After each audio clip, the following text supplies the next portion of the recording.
नमस्कार, ज्योतिष परामर्श केंद्र जागेश्वर धाम के यूट्यूब चैनल पर आपका स्वागत है। मैं हूं ज्योतिषी भुवन चंद्र पांडे। प्रिय दर्शकों, हाजिर हूं लेकर धनु लग्न की कुंडली में लग्न से लेकर 12वें भाव तक सूर्य का शुभाशुभ फल। इस वीडियो में हम आपको 2-3 बातों को ध्यान रखने के लिए कहेंगे। पहला तो यह है कि हम यहाँ पर 11 लग्न और 8 ग्रहों को छोड़कर मात्र सूर्य ग्रह और धनु लग्न की ही बात करेंगे। दूसरी बात यह है कि हम यहाँ पर पुरुष जातकों के लिए जो भी शुभाशुभ फल बखान करेंगे, ठीक इसके विपरीत तारतम्यता से स्त्री जातकों के लिए आपको अनुमान कर लेना होगा। तीसरी बात यह है कि आपकी जन्म कुंडली में सूर्य ग्रह का फलाफल बलाबल न्यूनाधिक होने के साथ साथ ही हमारे द्वारा वीडियो में बताया जाने वाला फलाफल भी न्यूनाधिक हो जाएगा। और चौथी बात आपको जो ध्यान में रखनी है कि आप अपनी जन्म कुंडली का विश्लेषण विज्ञ ज्योतिषी से अवश्य करा लें, क्योंकि आपकी जन्म कुंडली में सूर्य का बलाबल न्यूनाधिक होने के कारण हमारे द्वारा बताया जाने वाला फलाफल भी न्यूनाधिक हो जाएगा। सबसे पहले आपको बताते हैं, लग्न में अगर सूर्य है धनु लग्न की कुंडली में तो क्या शुभ फल देगा। अभी धनु लग्न की कुंडली में देवगुरु बृहस्पति का ये लग्न है। यहाँ पर अगर सूर्य लग्न में होगा तो अपने मित्र गुरु की राशि पर होगा सूर्य। ऐसे जातक को श्रेष्ठ शारीरिक शक्ति प्रदान करेगा और अत्यधिक शारीरिक बल की प्राप्ति कराएगा। ऐसा व्यक्ति भाग्यवान होता है, धर्म पालक होता है और ईश्वर का भक्त होता है। धनु लग्न के अधिकतर लोग भक्ति भाव से परिपूर्ण होते हैं और ऐसा व्यक्ति जो है धर्म का परिपूर्ण पालन करता है। यहाँ से सूर्य जो है 7वीं दृष्टि से मिथुन राशि को देखता है बुध की, और मिथुन राशि में जब 7वें भाव को देखता है तो जातक को सुंदर और भाग्यशाली स्त्री मिलती है। ठीक इसके विपरीत स्त्री जातकों के लिए उनको बहुत सुंदर और भाग्यशाली पुरुष मिलता है। इस बात की बार बार पुनरावृत्ति न करने पड़े, इसलिए हम यहाँ केवल एक ही तरफा ये बात कर रहे हैं। और उनसे सहयोग भी पति पत्नी को बहुत अच्छा प्राप्त होता है। साथ ही दैनिक व्यवसाय में लाभ होता है और गृहस्थी का सुख बहुत अच्छा प्राप्त होता है। कुल मिलाकर धनु लग्न की कुंडली में लग्न में सूर्य बहुत उत्तम फल प्रदान करता है। दूसरे भाव में अगर सूर्य है धनु लग्न की कुंडली में तो लाजमी है वहां पर सूर्य की मकर राशि होगी। और सूर्य की मकर राशि में अगर शनि की मकर राशि में अगर सूर्य होगा तो धन संचय पर बड़ा बुरा प्रभाव डालेगा। आदमी धन को संचय नहीं कर पाएगा और अच्छी सफलता जो है वो अल्प मात्रा में ही मिल पाएगी। पारिवारिक सुख भी कमजोर होगा और परिवार में बहुत ज्यादा मतभेद रहेंगे। स्वार्थ सिद्धि की दृष्टि से ऐसा आदमी धर्म का पालन करेगा, जबकि उसके धर्म पालन में कोई खासी रुचि नहीं रहेगी। यहाँ से सूर्य जो है 7वें मित्र दृष्टि से चंद्रमा की कर्क राशि में 8वें भाव को देखेगा। तो 8वें भाव जो कि आयु और पुरातत्व का है, तो ऐसे में आयु और पुरातत्व की वो वृद्धि कर देगा, आयु को लंबा कर देगा। पुरातत्व का लाभ होगा और भाग्य उन्नति में भी हल्की फुल्की सहायता प्रदान करेगा। कुल मिलाकर धनु लग्न की कुंडली में दूसरे भाव में सूर्य उत्तम फल नहीं देता है। तीसरे भाव की बात करते हैं। धनु लग्न की कुंडली में अगर तीसरे भाव में सूर्य है तो शनि की मूल त्रिकोण राशि कुंभ में होगा। क्योंकि सूर्य और शनि का वैमनस्य है तो जातक को भाई बहनों का संतोष जो सुख है वो असंतोष के साथ प्राप्त होगा और पराक्रम में अत्यधिक वृद्धि हो जाएगी। क्योंकि शनि जो है कुछ अनसर्टन काम कर देता है। ऐसा व्यक्ति ईश्वर पर भरोसा रखने वाला होता है और पुरुषार्थ द्वारा अपने भाग्य की उन्नति करने वाला होता है। यहाँ से सूर्य 7वें दृष्टि से अपनी ही सिंह राशि में 9वें भाव को देखेगा। अब तो पुरुषार्थ के जातक जो है अपने भाग्य की वृद्धि करेगा और धर्म का यथोचित पालन करेगा। ऐसा व्यक्ति बड़ा यशस्वी होगा, हिम्मती होगा और ऐश्वर्यशाली होता है। और उसके साथ साथ ऐसे व्यक्ति को शारीरिक बाहुबल की ताकत बहुत ज्यादा होती है। चौथे भाव में अगर सूर्य है तो लाजमी है कि देवगुरु बृहस्पति की मीन राशि में होगा। धनु लग्न भी देवगुरु बृहस्पति का है और मीन राशि भी इधर देवगुरु बृहस्पति की है। माता केंद्र भूमि भवन के मकान घर में जो होगा अगर सूर्य, तो माता का बहुत अच्छा सुख मिलेगा। भूमि मकान की शक्ति बहुत अच्छी प्राप्त होगी। भाग्य उन्नति बहुत अच्छे से होती रहेगी। धर्म में रुचि बनी रहेगी। यहाँ से सूर्य अपनी 7वीं मित्र दृष्टि से बुध की कन्या राशि में 10वें भाव को देखेगा। 10वें भाव से राज्य के द्वारा, पिता के द्वारा शक्ति प्राप्त होगी और राज्य द्वारा सम्मान एवं व्यवसाय के द्वारा लाभ और उन्नति के बहुत अच्छे योग प्राप्त होते रहेंगे। ऐसा व्यक्ति धनी होता है, यशस्वी होता है, सुखी होता है और हमेशा प्रसन्न रहकर जीवन व्यतीत करता है। कुल मिलाकर धनु लग्न की कुंडली में चौथे भाव में सूर्य उत्तम फल प्रदान करता है। 5वें भाव की बात करते हैं। 5वें भाव में अगर सूर्य धनु लग्न की कुंडली में होगा तो लाजमी है कि वह उच्च के फल देना शुरू कर देगा। क्योंकि यहाँ पर यह मंगल की मेष राशि में होगा और मंगल की मेष राशि में अगर सूर्य होगा तो जातक को संतान का सुख, विद्या बुद्धि का सुख देगा और विद्या और बुद्धि का यथेष्ट मात्रा में लाभ प्राप्त कराएगा। ऐसा व्यक्ति बड़ा विद्वान हो जाएगा, ज्ञानी हो जाएगा, बुद्धिमान होगा और धार्मिक विचारों का होगा। यहाँ से सूर्य अपनी 7वीं नीच दृष्टि से शुक्र की तुला राशि को देखेगा 11वें भाव में।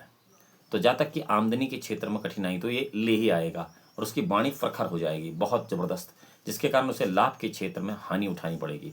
इसमें शिष्टाचार और सज्जनता के लिए कोई जगह नहीं रखता है सूर्य 5वें भाव में, और फलतः ऐसा व्यक्ति अपनी सामाजिक अथवा आर्थिक उन्नति अधिक नहीं कर पाता है, क्योंकि 5वें भाव में धनु लग्न की कुंडली में अगर सूर्य होगा तो बहुत उच्च के फल देगा, और यहाँ से उच्च के फल देना जातक के लिए घातक हो सकता है। 6ठे भाव में अगर सूर्य है धनु लग्न की कुंडली में तो लाजमी है वो शुक्र की वृषभ राशि में होगा, और शुक्र की वृषभ राशि में अगर होगा तो यहाँ से जातक शत्रु पक्ष पर अत्यंत प्रभावशाली बन जाएगा और झगड़े झंझट के मार्ग से भाग्य उन्नति और सफलता प्राप्त करेगा। धर्म का पालन करने में उसे विशेष रुचि नहीं होती है, परंतु सामाजिक तौर पर वह लोगों के दिखावे के लिए धर्म का पालन करने लगेगा। यहाँ से सूर्य अपनी 7वीं मित्र दृष्टि से मंगल की वृश्चिक राशि में द्वादश भाव को देखेगा 6ठे भाव से, जो कि न्याय का भाव है, व्यय का भाव है। इसलिए बाहरी स्थानों से लाभ और उसके कारण उसका खर्चा चलता रहेगा। और भाग्य में ऐसे जातक की जिसके कि धनु लग्न की कुंडली में 6ठे भाव में सूर्य हो, वो बड़े तारतम्यता से वृद्धि होती है, अर्थात बहुत धीरे धीरे होती है। ऐसा आदमी अचानक किसी प्रकार की भाग्योन्नति करने में उतनी सफलता प्राप्त नहीं कर पाता है। 7वें भाव में अगर सूर्य है तो 7वें भाव का सूर्य मिथुन राशि में होगा धनु लग्न की कुंडली में, तो स्त्री व्यवसाय के भवन में अपने मित्र बुध की मिथुन राशि पर जब सूर्य होगा तो स्त्री पक्ष को सुख प्राप्त कराएगा। ठीक इसके विपरीत पुरुष जातकों के लिए इसका फल तारतम्यता से ज्ञात करना होगा। ये मैं पहले भी कह चुका हूँ। गृहस्थ जीवन आनंदमय व्यतीत होगा, साथ ही व्यवसाय के क्षेत्र में उसे सफलता मिलेगी। ऐसा व्यक्ति भाग्य की शक्ति पर भरोसा रखता है, पुरुषार्थ कम करता है। वो कहता है जो भाग्य में मिलना है वो तो होगा ही होगा, चाहे इसके लिए वो दिन भर सोया भी रहे। यहाँ से सूर्य अपनी 7वीं मित्र से गुरु की धनु राशि में प्रथम भाव को देखेगा, जो कि लग्न का भाव है, शरीर का भाव है। तो जातक को श्रेष्ठ शारीरिक सुख की और प्रभाव की प्राप्ति होगी। यहाँ से धर्म का पालन और भाग्यवान बने रहने में उसे सूर्य सफलता प्रदान करता है। परंतु 7म भाव में अगर सूर्य है धनु लग्न की कुंडली में तो ऐसे व्यक्ति के स्त्री का स्वभाव कुछ तेज होता है। 8वें भाव में अगर सूर्य है तो हम पहले भी आपको बता सके सूर्य को अष्टमत्व दोष नहीं लगता है और चंद्रमा को भी अष्टमत्व दोष नहीं लगता है।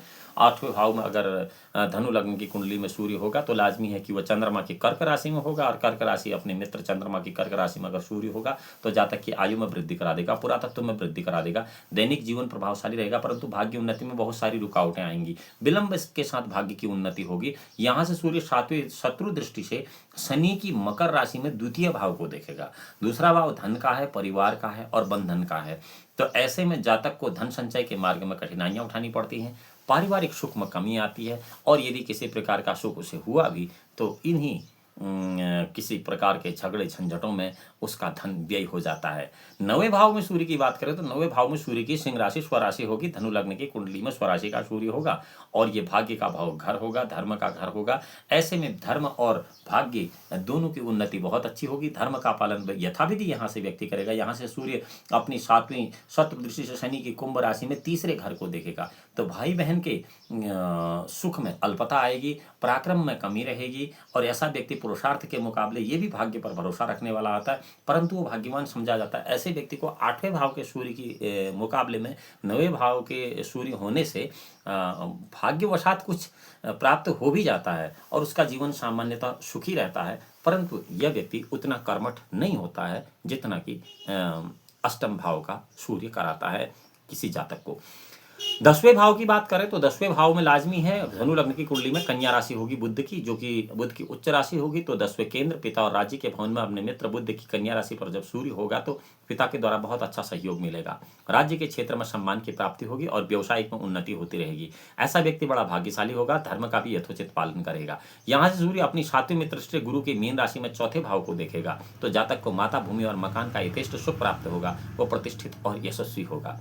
एकादश भाव के सूर्य की बात करेंगे। एकादश भाव में अगर सूर्य है तो लाजमी है कि धनु लग्न की कुंडली में वहाँ पर तुला राशि होगी, जहाँ पर कि सूर्य नीच के फल देना शुरू करेगा, और नीच के फल देने से सूर्य चूंकि आय के भाव में होगा तो आमदनी को बहुत कष्ट देगा, यानी सोर्स ऑफ इनकम को ढीला कर देगा, उसमें कुछ कठिनाइयां उपस्थित होती रहेंगी। यहाँ से सूर्य 7वीं उच्च दृष्टि से मंगल की मेष राशि में 5वें भाव को देखेगा, जहाँ पर कि सूर्य उच्च के फल देता है। तो जातक को संतान विद्या के क्षेत्र में अच्छी सफलता प्राप्त हो जाएगी। विद्वान, बुद्धिमान, गुणवान, धर्मज्ञ संतान उसे मिलेगी और श्रेष्ठ वाणी बोलने वाला ऐसा व्यक्ति हो जाता है। जबकि नीच का सूर्य अगर एकादश भाव में हो तो ऐसा व्यक्ति सामान्य सुखी जीवन व्यतीत करता है, क्योंकि सूर्य का वाणी पर बहुत बड़ा प्रभाव रहता है। 5वें भाव में सूर्य अगर होगा तो वो किसी आदमी को ज़्यादा झूठ नहीं बोलने देता है। ऐसा व्यक्ति में झूठ और सच में अंतर करने की बड़ी शक्ति होती है, जिस व्यक्ति की जन्म कुंडली में 5वें भाव में सूर्य होता है। तो कुल मिलाकर एकादश भाव में भी सूर्य उत्तम और अधम फलों को छोड़कर मध्यम फल दे ही देता है। द्वादश भाव की बात करते हैं। अगर द्वादश भाव में सूर्य है तो जन्म कुंडली में लाजमी है कि वो वृश्चिक राशि पर होगा और मंगल की वृश्चिक राशि होगी। मंगल की वृश्चिक राशि पर सूर्य जो है बहुत ज़्यादा खर्चा कराएगा, बाहरी स्थानों के संबंध से कुछ विलंब के साथ लाभ प्राप्त कराएगा और सफलता का अवसर हल्का फुल्का देता रहेगा। धर्म का पालन करने में अरुचि नहीं रखता है, बल्कि रुचिकर रहता है, परंतु उसका खर्च जो है धार्मिक और परोपकारिक मामलों पर बहुत ज़्यादा हो ही जाता है। यहाँ से सूर्य अपनी 7वीं दृष्टि से शुक्र की वृषभ राशि में 6ठे भाव को देखेगा। ऋण, रोग और शत्रु के भाव में जब सूर्य की दृष्टि होगी तो जातक शत्रुओं पर प्रभाव रखने वाला होगा, झगड़े झंझट के मामले में लाभ प्राप्त करने वाला होगा और सफलता प्राप्त करने वाला होगा। प्रिय दर्शकों, यह तथा धनु लग्न की कुंडली में लग्न से लेकर द्वादश भाव तक सूर्य ग्रह का शुभाशुभ फल। आपको यह बात ध्यान रखनी कि आपकी जन्म कुंडली में सूर्य ग्रह का जो भी बलाबल न्यूनाधिक होगा, उसी हिसाब से वीडियो के फलाफल भी न्यूनाधिक हो जाएंगे। इसलिए आप अपनी जन्म कुंडली को किसी विज्ञ ज्योतिष से अवश्य अवलोकित करा लें, यदि आप उसके इंटरेस्टेड हैं, उस पर जिज्ञासा रखते हैं तब, अन्यथा बाध्यता नहीं है। हाँ, ये वीडियो अगर आपको रोचक लगती है तो ज्योतिष परामर्श केंद्र जाकर सुनता इस वीडियो को लाइक कर सकते हैं, सब्सक्राइब कर सकते हैं और बेल आइकन का बटन केवल इसलिए दबा सकते हैं कि सोशल मीडिया प्लेटफॉर्म पर सबसे पहले आपको यह जानकारी प्राप्त हो सके। अगली वीडियो में हम पुनः मिलेंगे। धनु लग्न की कुंडली में लग्न से लेकर 12वें भाव तक चंद्रमा क्या शुभाशुभ फल देंगे, इस विषय को लेकर भगवान भोलेनाथ आपका परम कल्याण करें। तब तक के लिए नमस्कार।